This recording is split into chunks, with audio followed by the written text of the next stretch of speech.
السلام عليكم ورحمة الله خوتي خواتاتي، تنتمنوا تكونوا في صحة جيدة، تنتمنوا تابوناو معنا وتفعيل الجرس باش توصلوا بكل جديد. كما تلاحظوا هنا بالنسبة لهذا الجديد هذا اللي هو موديل عندنا سامبل وفي نفس الوقت فيه زواقة. هاد الزواقة اللي فيها 4 سنتيم. كما تلاحظوا هنا بالنسبة لهذا الكوتي هذا راه حاولنا درنا فيه 14 سنتيم، خلينا 4 سنتيم الزواقة و10 سنتيم السامبل. بالنسبة لهذا الكوتي هذا اللي هو روند،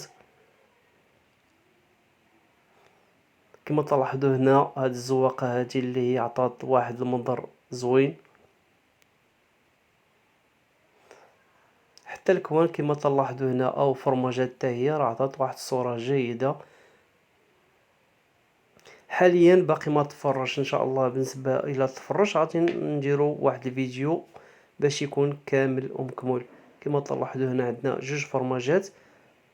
بالنسبه حتى لهاد الفرماجه هادي اللي لتحت راه تنحاولوا نديرو فيها 30 سنتيم باش ما تشدناش لي سباس.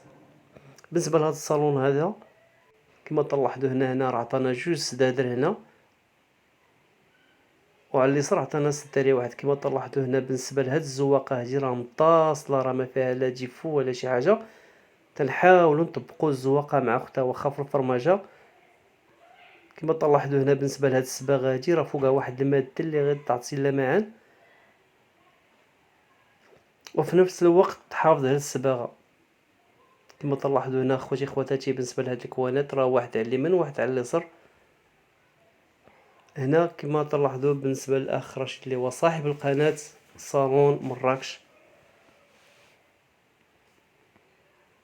بالنسبه حتى الزواقه اللي في الكوتي اللي هي تروادتي راه عطات واحد الصوره زوينه. خوتي خواتاتي باش ما نطول عليكم تنتمنوا تكونوا في احسن الاحوال، وما تنساوش تبارطاجيو معنا وتفعيل الجرس باش تكون الفائده عامه.